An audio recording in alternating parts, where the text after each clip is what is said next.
Good evening and welcome back. We'll open the Economic Development Authority meeting at 8:53. Nate, will you call roll, please? Yes, Commissioner Hatfield. Here. Commissioner Hubbard. Here. Commissioner Wong. Here. Commissioner Graw. Here. President Winchell. Here. Moves us to item 3. Again, the adopting the agenda. If there are corrections or additions, if not, I'd entertain a motion. So moved. Motion by Commissioner Wong, Second. second by Commissioner Hatfield to adopt the agenda. Discussion. Hearing none, all in favor signify by saying aye. Aye. Aye. Pose same sign. Motion carries. Moves to item 4, approve the minutes of the 1/6/2020 EDA meeting. Again, if there are no corrections or additions, I'd entertain a motion. Motion. So moved. Commissioner Graw made a motion. Second. Second by Commissioner Hubbard to approve the minutes of the 1/6/2020 EDA meeting. Discussion. Hearing none, all in favor signify by saying aye. Aye. Opposed, same sign.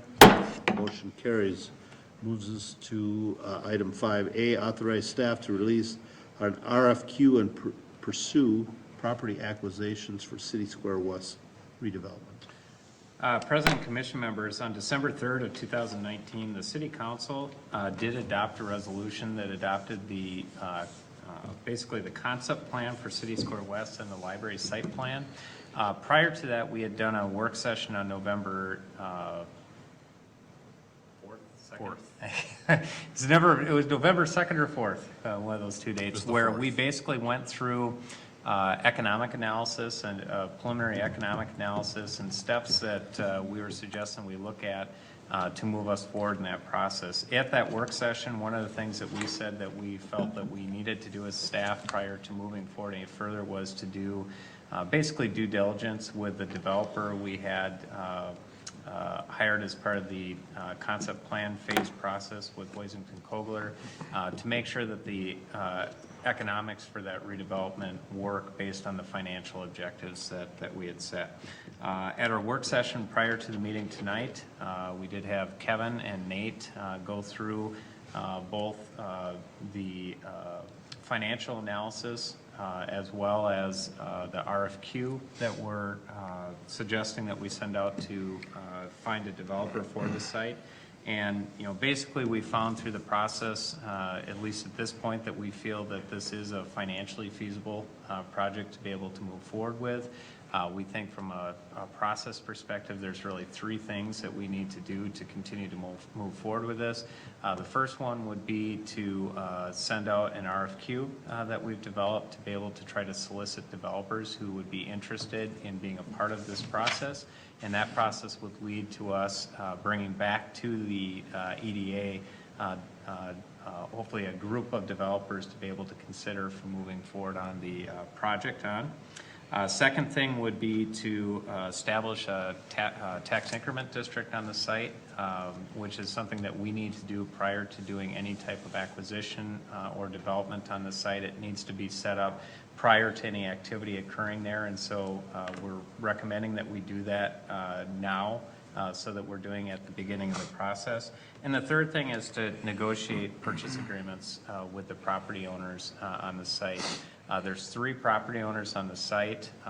We are suggesting that we seek out a purchase agreement first with the owner of the strip mall, City Square strip mall that's across the street, primarily because they have a number of tenants that are unable to relocate until we actually go through the process of developing a purchase agreement for the site, which as we talked about in the work session, we think is really important if we're going to be fair to the businesses and help them find a new place. We need to really make sure that we're expediting this process.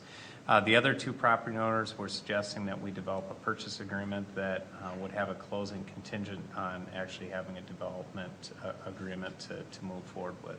So again, the 3 things that we would be recommending and requesting from the EDA is to authorize us to release the RFQ for developers, which we would do on February 10th, and then have that out for 18 days. Second thing would be to authorize us to start official negotiations on purchase agreements for the properties on the site. And then the third thing would be to authorize us to move forward with establishing a tax increment district for the site. Can certainly answer any questions if you have them. Otherwise, like I said, staff is recommending those three actions. Would we do these in a single action or single motion or? Yep. Okay. Now, for anyone at home that might not be aware of this now, and I'm just kind of thinking it, and maybe it's just my side of it, negotiating with the strip mall before we really have the RFQ now, you're basing that on from preliminary talks that we feel pretty confident that we'll have bidders to bid on this project, because otherwise we're gonna have a strip mall. Yeah, and it's also the timing. If you look at the timing of when we have the RFQ due and when we would actually be making recommendations, it would likely be before we would actually have a purchase agreement fully negotiated with them and executed.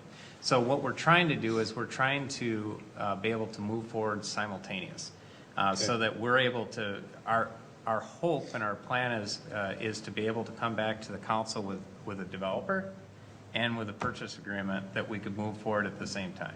But I wanted to explain that for people at home that would not have gotten that, because we got that at our work session. Because if you looked at it the other way, you'd say, well, it's kind of like we're putting the cart in front of the horse a Yep. little bit, but to know that this is why we're doing that, One, I just and wanted to be clear about that. And I think it's important to point out that this is just authorizing us to go through the process of working this Right. through, that it still has to come back for approval. Now, if we went forward and put out an RFQ to developers and we weren't actively going through the process of trying to acquire the property, there's probably a lot of developers that would say, Well, we're not gonna they're submit a not bid serious because they're either. not serious about it. Sure.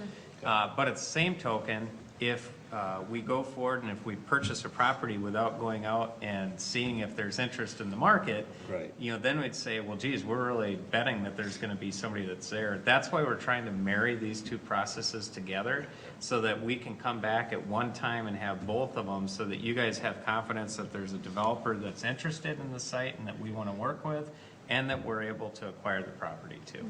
No, that's good. I just wanted to get that out there, that we heard why we're kind of doing that, Yeah. so. So along with that, is the relocation of the affected tenants from the strip mall also part of Yes. this too? So, just wanted to make sure we could kind of explain for the public, as we talked about in work session, Yep.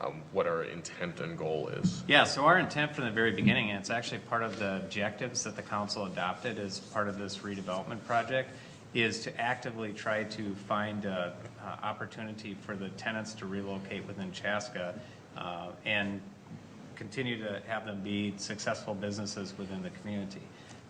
That's our intent going into it. Obviously, at the end of the day, it's the business's decision what they want to do. Some businesses will say, might say, well, we don't want to continue. But our intent that we're going into this is we'd like to be able to try to find a place to relocate them within the community.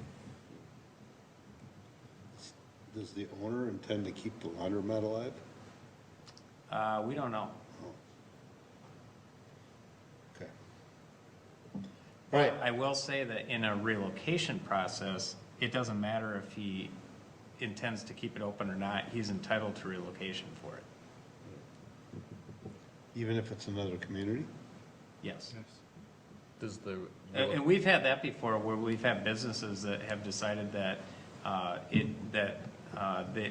they would operate better in another community, and they've taken their relocation dollars to relocate to another community. does it change the amount of the relocation funds? No. Okay. That's a set fee and that doesn't matter? Well, it's a set, But it's set based on the qualification, business. it's based on requirements that we have of things that we need to look at as far as, business relocation. So it's more expensive to relocate some businesses than it is for others, because there's different pieces of equipment.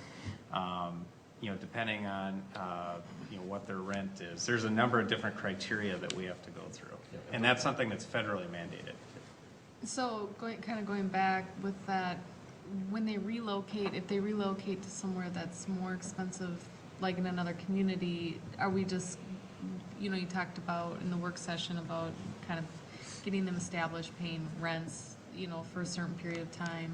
Is Yep, that so still- we Is it have- just a portion then of that, or? Yeah, so the we full? have a responsibility for, I believe it's 18 months, to basically make up any gap between what they were paying in rent and what they will pay. Okay, so just the gap. So just the gap, and it's only for 18 months. Okay. And so what's intended to do is to help them sort of get on their feet, but ultimately, that becomes their responsibility going into the future. So it's nothing about business, it's just basically their rental rates? Well, there is relocation of actual physical equipment. No, but I'm saying that if we had to help them out for the 18 months, that's just based on rent. For the, That's part of it. as part of it, that's part of the criteria. Right, so the criteria include like the physical relocation and comparable rent for a fixed period of time. Yeah, so the intent is that you're in essence trying to pick up a business whole and move it over to another location whole. Yep. If they relocate to somewhere that's less expensive though, than the city. Then that becomes a non-issue from the rent gap side, part. from the Okay. gap side. We still All have right. to be able to relocate their actual physical Right, but then equipment that part of it and isn't. moving expenses and those types of things. Okay.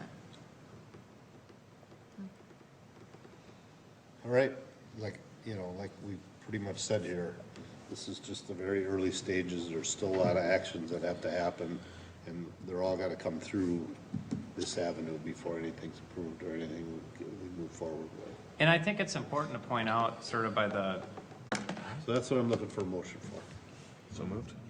So I have a motion by Commissioner Wong, second by Commissioner Hatfield. Is there any further discussion on this subject? All right, all in favor signify by saying aye. Aye. Post same side. Motion carries. Does anyone have anything to do with EDA tonight? Comments, questions? Any luck on the building center site? Any hits? No, we haven't had much lately, so, Probably not good timing right now, yeah. so, okay. All right, if no one else has anything, I would entertain a motion to adjourn, and for council, we're not back till February 24th. So, again, I would entertain a motion to adjourn. So moved. Motion by Councilmember Wong, second by Commissioner Wong, Commissioner Hubbard to adjourn. All in favor signify by saying aye. Aye. Post same sign. Thank you. Have a good night. Thanks for being here.